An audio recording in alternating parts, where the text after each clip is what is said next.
things we don't see. Now, this is not a riddle or a trivia or something, but this is the title of a presentation at the first EIU, Eastern Illinois University Technology and Science Symposium. And the theme of the symposium is revolutions in science and technology paradigms. Talk about seeing. Now, if seeing is a paradigm, quote unquote, today's presentation is how do we see, quote unquote, things that we don't see. Now, I couldn't find a better person to present this presentation and to answer this question for us other than our colleague Svetlana Mitrovski. And I'm really eager to know the answer to that question, and I'm sure you too. So without much ado, here she is, Svetlana. Hello. So I will start this talk with a question, because there's a question in the title here. And the question is how we see things. So if I were to ask you how you or anybody, right, any one of us sees things, what really needs to happen for us to see something? What happens? Well, we need microscopes for one. And then once we get the microscopes, it's just a guessing game from there. Like Okay. is it the Heisenberg uncertainty principle? Uh-huh. Like that just defines quantum mechanics, does it not? Yes. I mean, not defines it, but it's like the starting off point. Like that's Yeah. whatever I think of whenever I think of like quirks and like stuff you can't see inside of the atoms. Right. Right. Good. Okay. So that's exactly where I wanted to go. I just put this under some sort of a subtitle under Science and Technology of Fuel Cells, because really, many devices among these fuel cells as well have their durability, and some of them are just not commercially available yet because they're either too expensive or Precious materials or radioactive materials. or they fail, And what these graphs here show is just how, over time, how the voltage for a fuel cell, for example, drops, and you can see that like over hours, there's a gradual drop in voltage, and they're gonna fail at some point, right? Although theoretically they should be working for as long as they're fed with fuel. But they don't, right? Something happens and they begin to fail. Well, it's hold on. Is it fission or Fisher? Yeah? No? Or is it radioactive decay? No, it's not radioactive. There's nothing radioactive there. Oh, okay. What? Well, aren't like all atoms radioactive? Like somewhat. It'll just take millions and millions of years. See, that's the thing, right? If you want to see an atom, right, how are you going to see it? You And what- can't. You Like, can. I mean, you can, And but here's- like. Okay, so here's the thing. Here's a piece of an image, okay? It's an image of a catalyst that operates in a fuel cell. And the image on the left shows the catalyst before operation, and the image on the right shows the catalyst after operation. Now, without even knowing what's on these pictures, what's depicted here, okay, you can tell that there's a difference, right? You can tell that there's like black spheres here that are smaller. You can tell that there's more of them. You can tell that there's black spheres on the other side as well, that there's fewer of them and that they're bigger. And denser. Well, these spheres Are they the same density? Like you can't really tell. Mm-hmm. So these spheres are actually platinum particles that are deposited onto a carbon support of high surface area. And what happens at this scale is that these particles become bigger over time. So now if you look at the scale bar here, right, that scale bar says what? 2 nanometers. 2 nanometers, okay. So how small is nano? Nano is 1/millionth of, or hold on, 1/billionth? Mm-hmm. 1/billionth of a meter. Of a meter, right. So let me ask you this. If nano is 1/billionth of a meter, what do I need in order to see something that small? An electron microscope. Why? Because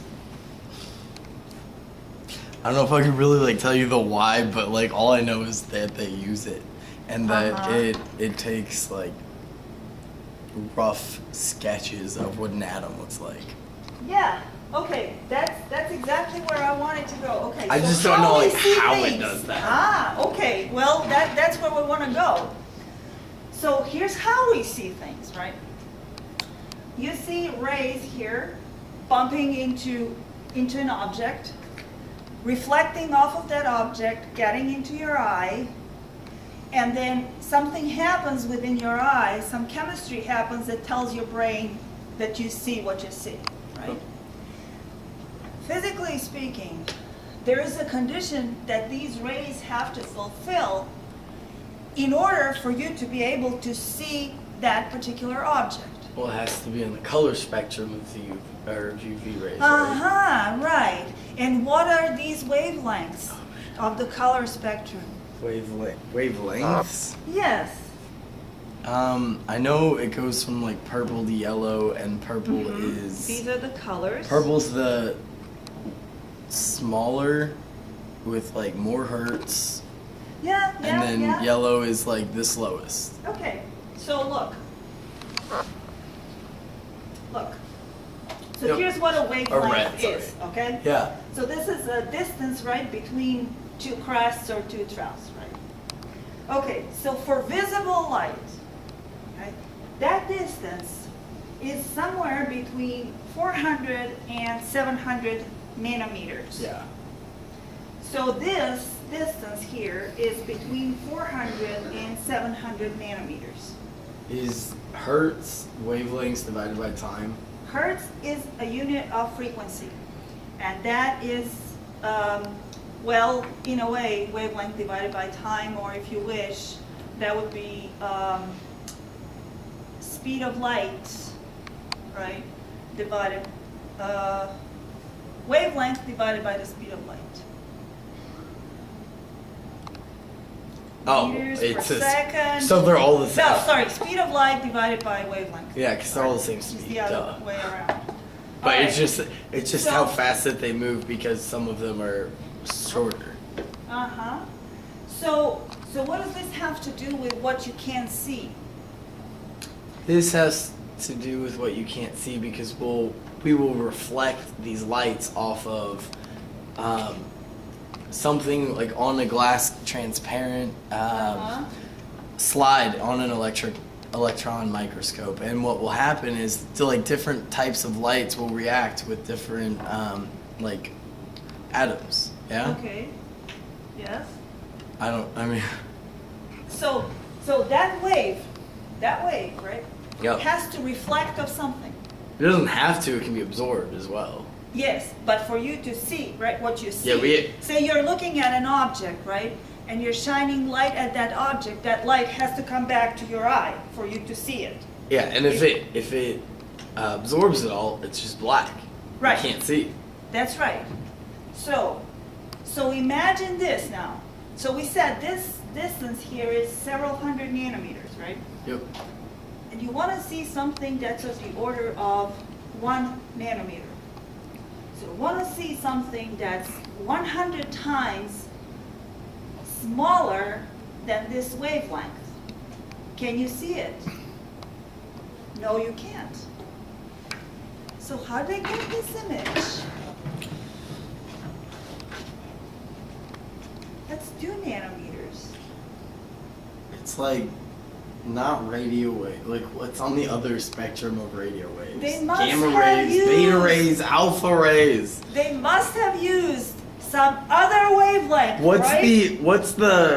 Is it not Schrodinger. Who's the guy who just shot alpha beams at a sheet of gold and was like, why is there stuff not? It should either be shooting straight back at me or like to the side, but if some of them would go straight through. So look, so add this picture here. You can see what are the sizes of different waves. What are the things that you can see with these types of waves? So here's the wavelengths, right? So starting from a kilometer all the way down to a picometer. Okay? I miss physics and all the exponents. Okay, so if I want to see something that's of the order of a nanometer, that's here, right? I must use soft X-rays, right? My visible, Are X-rays gamma rays? no, that's What are- different, right? are- Gamma is gamma, X is X. So my visible, what we see, is right there. Yeah, So it's I a know. couple of hundred of nanometers, right? So that's what you can see. But if you want to see something that's here, then you got to use X-rays. Now let me ask you a question. Would you want me to shoot X-rays at you? If I had a lead vest. So you don't, right? I mean, I've had What that- if I want to see a cell membrane that's like 10 nanometers? I mean, And I said, well, I'm going to use if you these cut X-rays. off a little bit of my skin and then put it on, And then okay. put it I'm on. not- Other than you're not that, no, shooting- right? You're not shooting radioactive Good. stuff at me. Right. So in other words, if I want to see something small, I need to use very energetic rays. These very energetic waves are going to kill what I want to see. They're going to destroy what I want to see. So I can't see it, right? Well, you know, it can, right? It definitely can. So in other words, the smaller I want to go and see, the bigger and bigger energy I need to use. The more energy I use, the more damaging that is going to be to what I'm trying to look at. Yeah. That makes sense, right? Yeah. Okay, For sure. so that means microscopes, optical, the way we were talking about wave, reflect a wave, see a wave, is not what you can always use. Because you have to use electricity, or not electricity, You just gotta light use something waves. with a lot of energy, right? High frequency. So if I wanted to see an atom, then I have to disrupt it with too much energy, and I'm going to disrupt it so much, so I'm not going to be able to see it, because it's Yeah. not going to sit there. So here's the physics. So this is where it gets into theoretical. It's theoretical, but by this time we've already got it down to where we know the basic. No, because I mean we never know where the electrons are in an atom. However, Good. we know what. That's right. We know most of the isotopes for a lot of things. We know the radioactive ones. We know I don't know, the stable isotopes and which isotopes are more reactive than others. So look, there is a technique by which you can see things that you can't see. Now we'll get to the answer to the question. Yeah. So what we can do is use some physics here and say, okay, we're going to forget about waves. We're not going to use any optics, any lenses. Use a piece of anything. paper and a pencil. What we can do is we can make a very, very sharp tip. And the technology now is able to do things, to make tips that are really, really very sharp, almost like down to an atom at the apex. Especially with diamonds. Yeah, diamonds, metals as well. So now what we can do is bring that tip close to the object that we want to look at. And see how it reacts with the what's laying underneath it. Mhm. Because depending on the polarity of that atom and its how it's able to react, you're going to be able to identify it, and you could identify it like the element, and you could identify You the can't. electron. I mean, you can't. You can't identify it, but what you can do is measure something that is very easily measurable. Not radioactive. Well, I guess You could. can let current flow between that tip and your sample, if your sample is conductive. The current will always flow through the atom that's closest to the sample. Okay. The size of that current is going to depend directly on how close that tip is to the sample.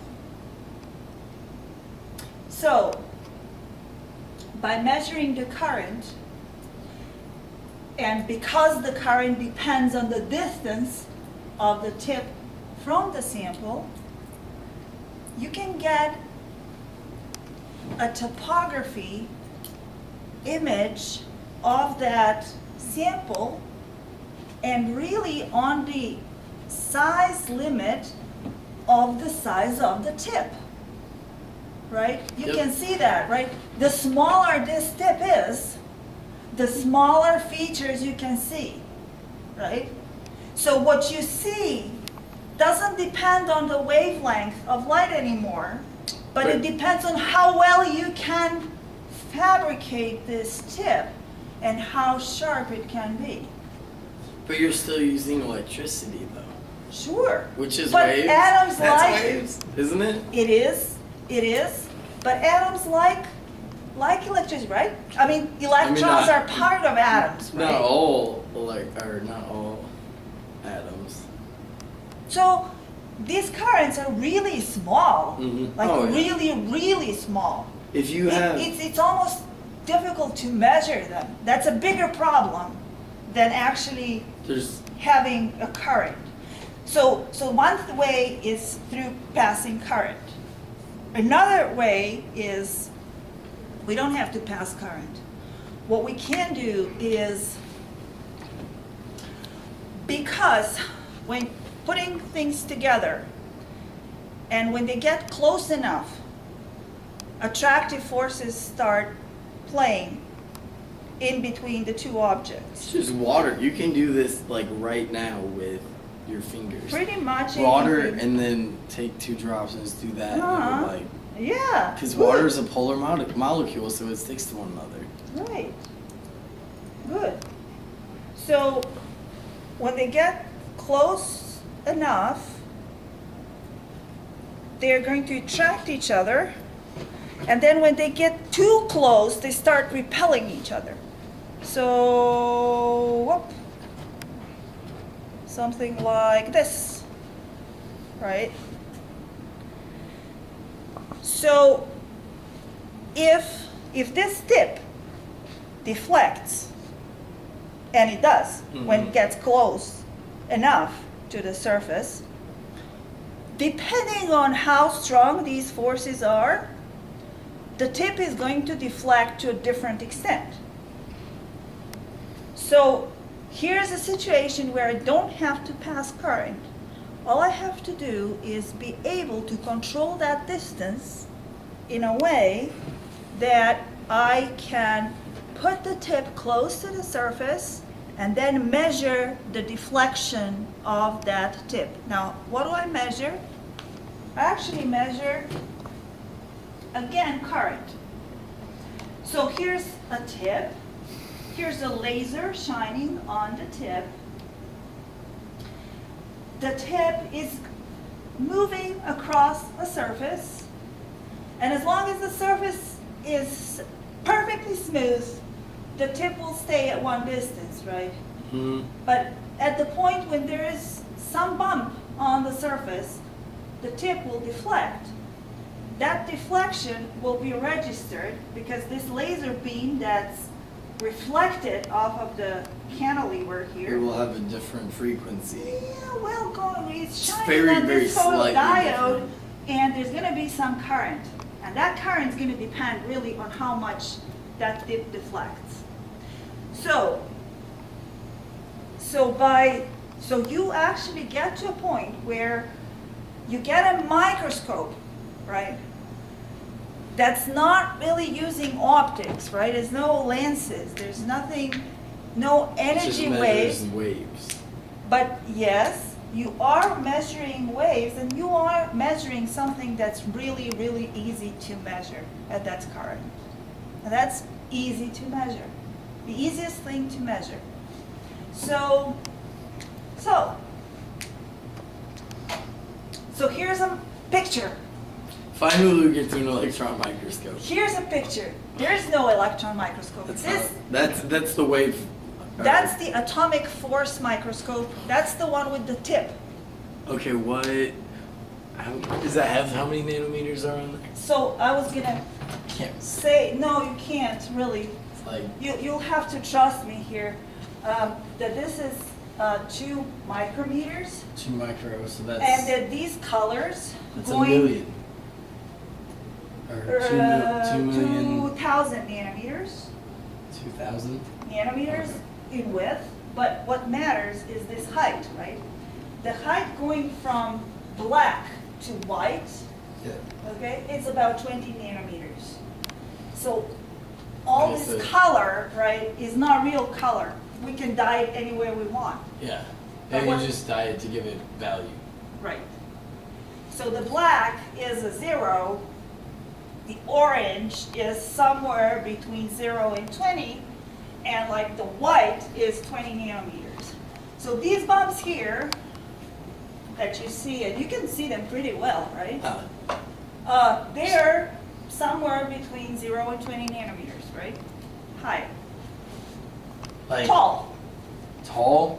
tall. If that's 21, 2, 3, 4, 5, 6, 7. Okay, so So 7. you'll have to trust me, because this is on a microscope that, an image that I obtained, and the software gives you might be able to see very it. tiny, Might be very able- tiny numbers here. Oh, you can't even see it on there either. No, yeah, it's hard, yeah. It's in micrometers, and it's from 0 to 2 micrometers, and then this goes from like 0 to 20-ish nanometers. Okay. So, and that's something we got here, right, here at Eastern. Yeah. But you can see people have been able to get really pictures of atoms. Oh, I've seen beautiful pictures, and I'm just Yeah. like, well, I mean, they doctor it, but they just like change the different colors of like each different part Right, of the atom right, and stuff, right, and it's just right, like, right, that's freaking awesome. Yeah, see? It's usually like blue, yellow, green, and like, I don't know, just really like bright, vivid colors to like make the distinct So you differences. can actually Google that easily. Yeah. You can easily get to Google and actually find a picture not only of an atom, but of an electron. Can't you get pictures of like quarks? Not quarks, but like the little, no. the little empty circles that quarks are supposed to not be. that I know of, but Subatomic. so let's say subatomic. AFM, atomic force microscope of an atom. Okay, there you go.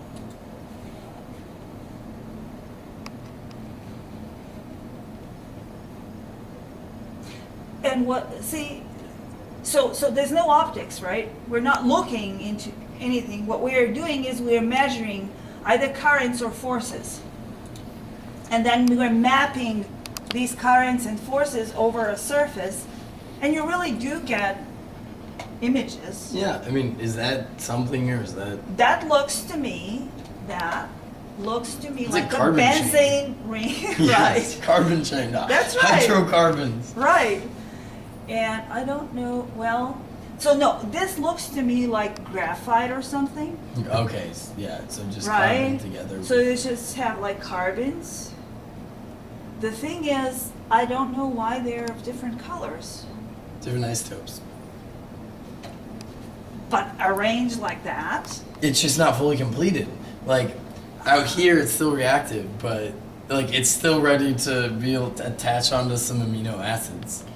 Ah, Yeah. wait. Oh What yeah, is that might help. Sees chemical bonds in individual molecules. See? Yes. See? But does it say what it actually is? So carbon-carbon bonds of different length and bond order. Ah, Carbon monoxide. Use a functionalized tip. So the reason the tips look different is because it's carbon monoxide, and the inside are just regular carbon. by the way, now, why would you want to put carbon monoxide on a tip? Because it's extreme. Hold on, carbon monoxide. See, I've not done chemistry. In a So minute. if they want to see carbon, it makes sense to put carbon monoxide on the tip, right? 'Cause all the- Because they're gonna interact. Because all that's in the end is oxygen. One molecule of oxygen. Right, so it makes sense, right? Oh, can I use this? Okay, so we have carbon, oxygen. Carbon is there a periodic table around here? I'm really rusty on Carbon that is one. in the fourth group.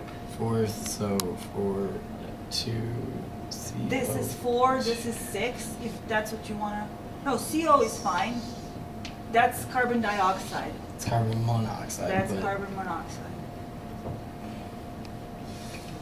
So it's, A bond, you wanna Minus make a 1? bond? is it -1 or No. -2? Nothing, +1? just a neutral molecule, That's neutral? right? Is that neutral? Yes, What's like the, structure. Double bond between the carbons and the oxygens here. Good. You have a double bond. is it triple? No. You could, yes. You could have a triple. There's a mix between a double and a triple in carbon monoxide. So you need 4.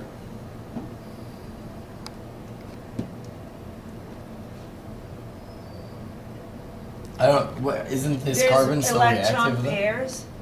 Okay. There's electron pairs on the oxygen, on both. Free electron pairs on the oxygen, not on the carbon, on the oxygen. Oh, okay. On the oxygen. Uh, There's 1 free pair. Well, if you draw it like that, then how many electrons must you have around each 8. atom? Okay, 8. good. So how many is this? These two 4. bonds are 4, right? So how many more electron pairs do you need on the oxygen to make it 8? 10, 12. No. You have 4. You need 8. So Okay. you're missing how many? Going from 4 to 8. How many 4. do you? 4. So it means 2 electron pairs on the oxygen. Right. Good. That's it. Right. That would be equal like out here. Now, the carbon doesn't have to have 8 electrons. It's quite happy with 6. It's not too reactive, but it is. No, it's just small. It's- It doesn't like too many electrons. Well, the thing is, it's not super reactive with all the really reactive stuff like fluorine, chlorine, and like all the alkaloid. Well, metals. that too, but there's 1 electron pair right there. Yeah. So that's one way of drawing a carbon monoxide.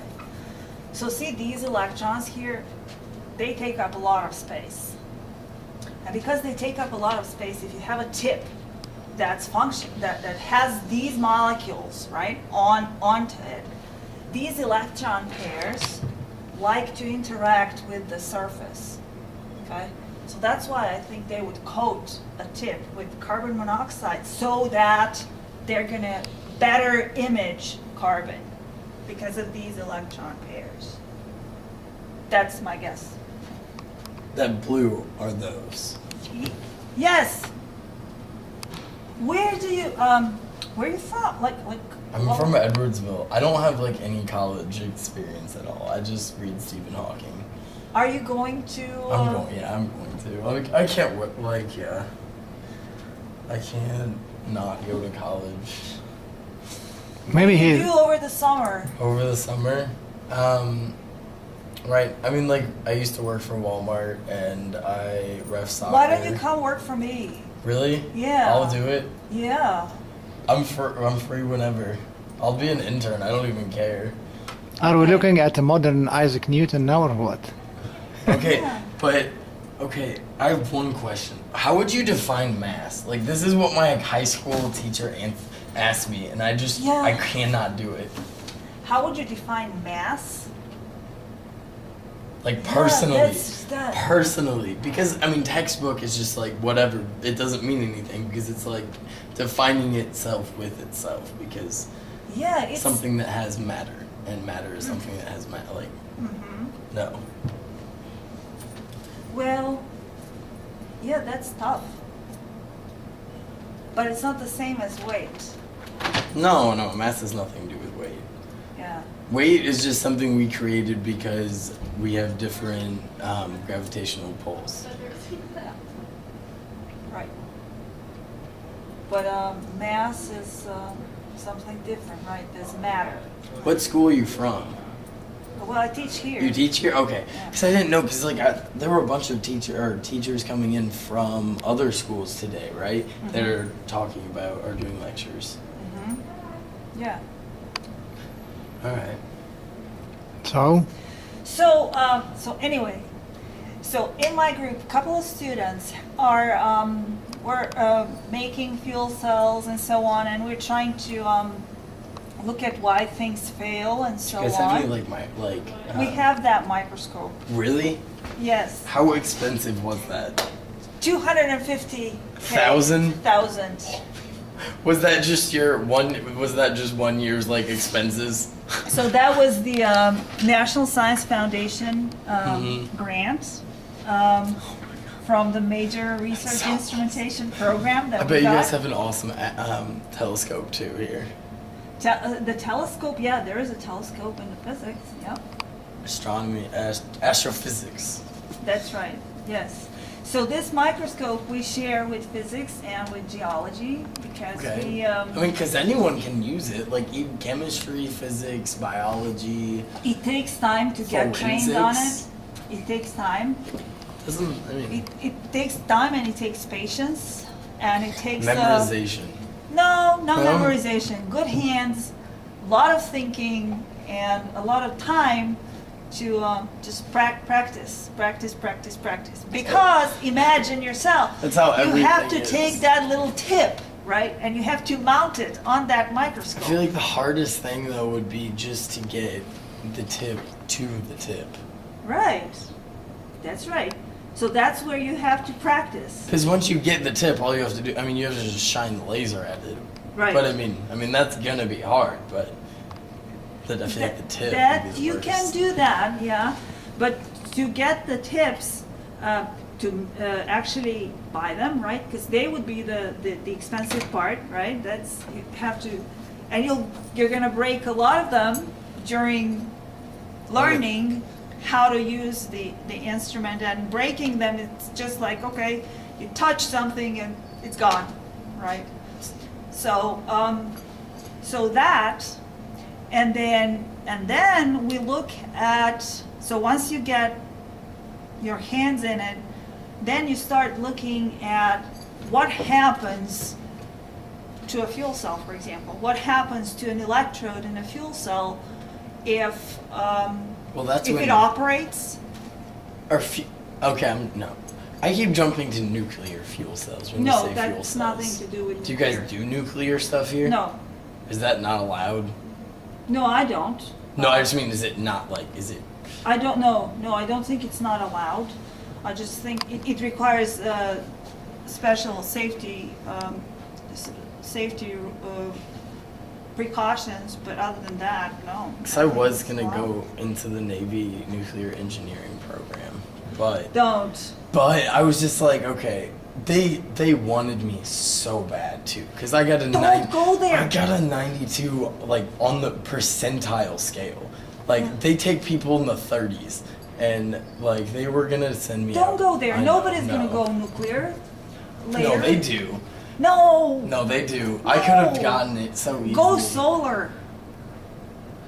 I'm not. No, I'm not going through the military though, unless it's ROTC, which I might try. Oh, the ROTC. What's that? It's just where like you go to school for 4 years, they pay for your school, and you just have to go like once a month to the army thing, and then you pay. They pay for your school, and you just like basically you just work for the government for 4 to 6 years after you're done, and then you can do whatever you want. You can stay in because if you want to, because you would be doing some cool stuff. Like they said I would have probably like 4 years of schooling, 4 to 6 years of schooling, and then I would go to just work. I don't know. Okay, well, sweet. So let me just show you a couple of things Okay. that some of actually let me show you the guy who did most of the work. Oh, this is the fuel cell that we made. Huh? Look It's a at that. battery. In a way, yeah. What kind of But metal it did is a you fuel use? cell because we are actually flowing hydrogen. It's dangerous. Yeah, so it is a fuel cell, and then we're sort of like powering this wristwatch. I'd be messing with it. like probably lithium. Is that safer? No, this is hydrogen. Is This- lithium safer? No, No. no. It's just easier to pack. I could probably make lithium. So we play with our electrodes. Yeah. We do some modification to them, like mimicking the operation of a fuel cell. Yeah. And then we take these electrodes and then we image them. And so this is just like an optical picture. See how fuzzy it is? 250 grand for that. No, Oh, that's that's not just it. a regular camera. No. Oh, okay. But then Oh, that's cool. then you start looking at these electrodes and you look at different areas of that electrode and you can see how different topographies you see at different positions. Like if you look here, for example, What's negative voltage? negative is negative. I know, but like what is it?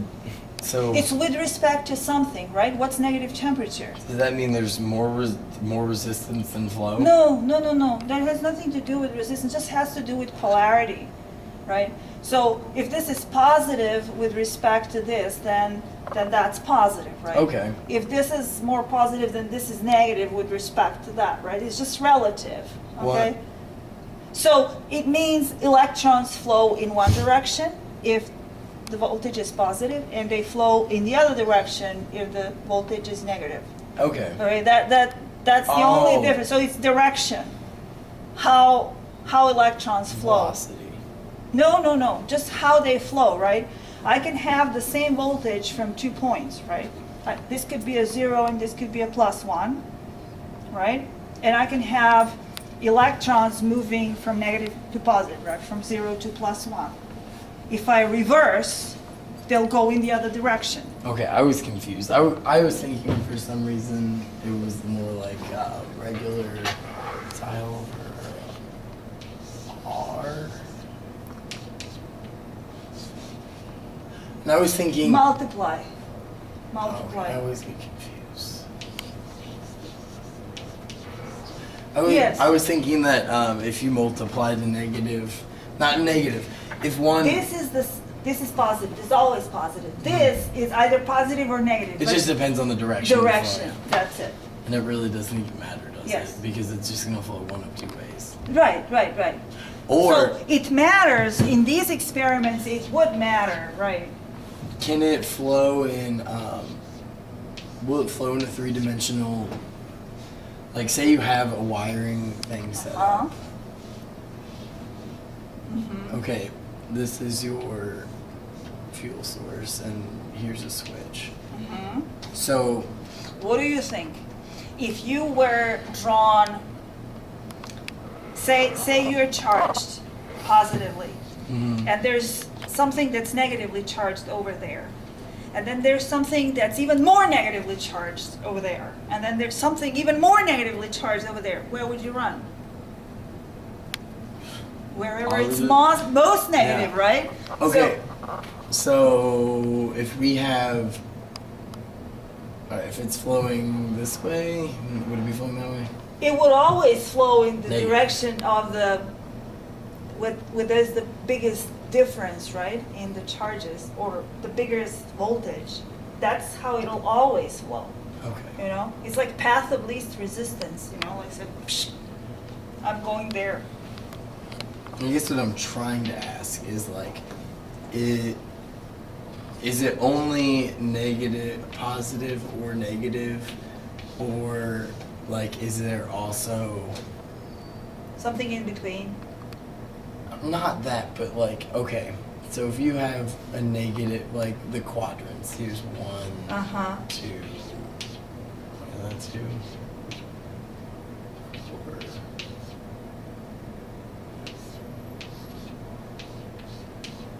Is that how it goes? Those are so much. Right? That way, right?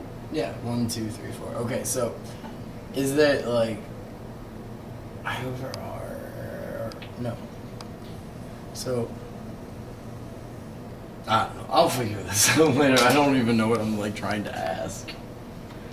So anyways, so then there's like different topographies that we look at and we can see on these electrodes and so on and so forth. And we can make some crystals and then remove them and so on. And Do you the teach chemistry people, as well? sorry? Do you teach chemistry as well as physics? Yeah, I teach chemistry actually. I'm in Oh, the okay. chemistry department. But yes, there's a lot of physics in here. Well, physics. I mean, There has to be. chemistry. right? Like you need to know physics to do chemistry, but like you don't need chemistry to do physics. Yeah, depends what kind of physics you want to do. Like practical. If you go into practical, you'll have to know pretty much everything. We'll just. I mean, it depends. I mean, come on. If you're If making I a- didn't know that a cell membrane was 10 nanometers thick, I'd kill you, right? So, I mean, so I gotta know biology. if you're making a steel bridge, though, I'm saying you don't need to know like elements that much. Besides, like a few metals. That's what you need think. to know a few metals. That's what you think. You How need- about corrosion? And that's what I'm saying. A few metals. Yeah, All you need to know how to do is make stainless steel, which is carbon, iron, and And a ton, and hundreds of other elements in there as well. Right. okay. Right. All right, but like, like mostly the time, the engineers don't really like mess with that. They just like they will buy the. Okay. They just will get the percentage Okay. of like carbon and stuff. So I they got know both. how strong I it was is, trained and the as an facilities, engineer. Yeah. Okay, so I have an undergrad in engineering, All right. in chemical engineering, but I did my PhD in chemistry. So I did both things, and I can tell you, you need both to be able to do something meaningful. I mean, yeah. You need both. So, and I work with students from physics, from geology, from chemistry, and there's Science. no better experience. Once you hit college, that. though, once you get to college, though, all science is interrelated. That's right. That's right. That's right. There's no way you can say, oh, I know only this and I care only about this. You know nothing, if that's the approach. So if we need to learn physics, we're going to learn physics. If we need to learn chemistry, we'll learn chemistry to do what we need to do, Yep. right? So, okay, so Andrew was a geologist, so he made the fuel cell. All right. Kithy was a graduate student. She works at Abbott Labs now. Benny was an undergrad who had to move to Texas because of some health insurance things. Ooh. So, but the two of them actually made that fuel cell, and Kelly did all this AFM work on these electrodes He was the one who did the microscope work. Yes, he's the one who did a lot of, most of the microscope work, yes, yes. So see, and then I also had Patrick, who is a physicist, who is now in material science and engineering at University of Illinois. My friend goes. And then I had Caitlin, who is also a geologist. And, so what do you do over the summer? Nothing. Okay. I don't have anything planned right now. So why don't you, we write? I took his card. Okay. Take her card also. All right. I don't carry cards, unfortunately.